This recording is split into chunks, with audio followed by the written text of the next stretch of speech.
اعوذ باللہ من الشیطان الرجیم بسم اللہ الرحمن الرحیم۔ السلام علیکم ناظرین، کیسے ہیں؟ امید کرتا ہوں کہ آپ سب خیر و عافیت سے ہوں گے۔ تو آج ایک نئی ویڈیو لے کر آپ کی سماعتوں کی نظر حاضر ہوا ہوں۔ تو ناظرین، ہماری جو سیریز چل رہی ہے وہ سورۃ البقرہ ہے، جس کی آج آیت نمبر 4، جس کا آج ہم مختصر سا تفسیر بھی اور لفظی ترجمہ میں انشاءاللہ بیان کرنے کی سعادت حاصل کریں گے۔ اللہ رب العالمین سے دعا ہے کہ مجھے صحیح بیان کرنے اور ہمیں اس پر سب کو عمل کرنے کی توفیق عطا فرمائے۔ تو ناظرین، کوشش کیا کریں کہ یہ جو مختصر سا بیان ہوتا ہے اس کو دوسروں تک پہنچائیں۔ کوئی بھی اچھی بات سننے سے دوسروں تک پہنچانا ویسے بھی آپ کو پتہ صدقہ جاریہ ہے۔ تو شروع کرتے ہیں۔ بسم اللہ الرحمن الرحیم۔ اللہ کے نام کے ساتھ شروع کرتا ہوں جو نہایت مہربان رحم کرنے والا ہے۔ اچھا جی، آیت نمبر 4 جو کہ یہ ہے کہ والذین یؤمنون بما انزل الیک وما انزل من قبلک وبالآخرۃ ہم یوقنون۔ والذین، اور وہ لوگ، یؤمنون جو ایمان لاتے ہیں، بما اس پر، انزل جو نازل کیا گیا، الیک آپ کی طرف، یعنی سب سے پہلے ہم نے اس کا لفظی ترجمہ کرنا ہے، اس کے بعد ہم نے اس کے پارٹ چھوٹے چھوٹے پارٹ بنا لینے ہیں، ٹھیک ہے؟ پھر ان کی ہر پارٹ کی ایک مختصر سی جو ہے نا تفسیر وہ بیان کریں گے۔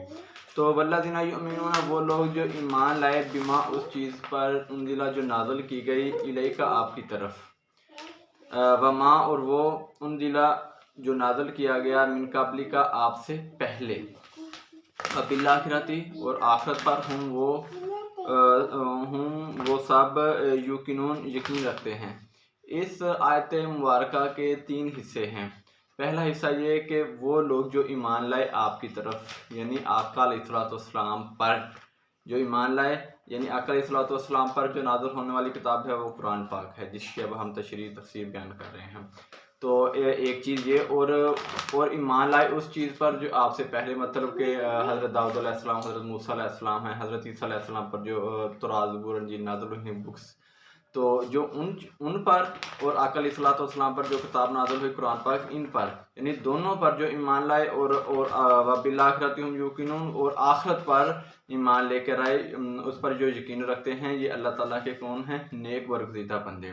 تو ناظرین، اس آیت مبارکہ کے 3 حصے ہیں، تو ہر حصے کی ہم مختصر سے تشریح بیان کرتے ہیں کہ والذین یؤمنون بما انزل الیک، کہ وہ لوگ جو ایمان لائے آپ پر جو چیز اتاری گئی، مطلب اس کا کیا ہے، معنی اس کا کیا ہے، ترجمہ تو ہم نے کر لیا، تھوڑی سی مختصر سا مفہوم اس کی جو تفسیر ہو یہ کہ آقا علیہ الصلوۃ والسلام پر نازل ہونے والی جو کتاب قرآن پاک ہے، تو وہ لوگ جو آقا علیہ الصلوۃ والسلام پر ایمان لے کے آئے، اس کے ساتھ کہ ان پر اللہ کا کلام، یعنی آخری کتاب قرآن پاک نازل کی گئی ہے، جو اس چیز پر ایمان لائے، یعنی اس چیز پر یقین رکھتے ہیں کہ واقعی کہ آقا علیہ الصلوۃ والسلام پر کتاب نازل ہوئی ہے قرآن پاک، اس چیز پر جو ایمان رکھتے ہیں۔ اور نمبر 2، وما اور وہ، انزل جو نازل کیا گیا، من قبلک آپ سے پہلے، یعنی آپ سے پہلے کیا ہے؟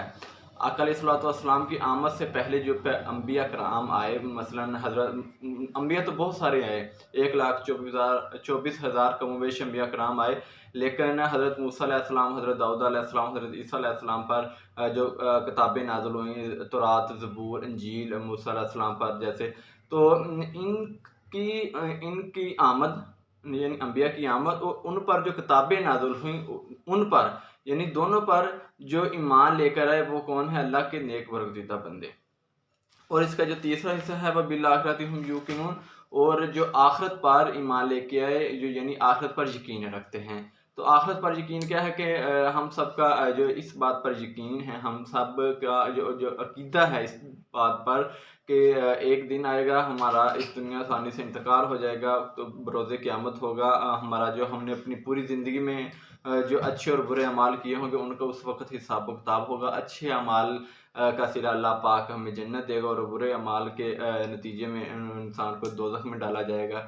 تو ناظرین، جو حقیقت انسان، حقیقت کی دنیا کا جو تعلق ہے، وہ اس دنیا کی خوشحالی اور بدحالی پہ نہیں ہے۔ جو حقیقت میں انسان کی جو اچھے اعمال کا جو صلہ ہے وہ اس کو آخرت میں ملنا ہے۔ انسان کو یہ نہیں سمجھنا چاہیے کہ اگر وہ اس زندگی میں خوشحال ہے یا اس زندگی میں وہ بدحال ہے تو یہ اس کی جو ہے مطلب کہ کامیابی ہے، اس کا صلہ ہے۔ نہیں، اصل اس کا صلہ جو ہے اس کے اچھے اعمال کا یا برے اعمال کی ناکامی کا جو صلہ ہے وہ اس کو بروز قیامت میں دیا جائے گا۔ اگر اس دنیا میں رہ کر وہ اچھے اعمال کرتا رہے، اللہ سے ڈرتا رہے، تقوی اختیار کرنے والا ہے، تو اس کا نتیجہ اللہ اس کو بروز قیامت جنت میں داخل فرمائے گا۔ اور جو اس دنیا میں رہ کر جو برے اعمال کرتا رہا ہے وہ اللہ اس کو اس کی جو سزا ہے وہ بروز قیامت اس کو دوزخ میں داخل فرمائے گا۔ تو ناظرین، یہ ہمارا مختصر سا جو تھا پیغام تھا اس آیت مبارکہ کا لفظی معنی اور تشریح، اور مختصر سی ہم نے جو ہے اس کی تفسیر بیان کرنے کی کوشش کی ہے۔ تو امید کرتا ہوں کہ آپ کو میری یہ ویڈیو پسند آئے گی، اور اس میں اگر کوئی کمی بیشی ہو تو مجھے کمنٹ میں ضرور بتائیں۔ تو اس کے ساتھ میں آپ سے اجازت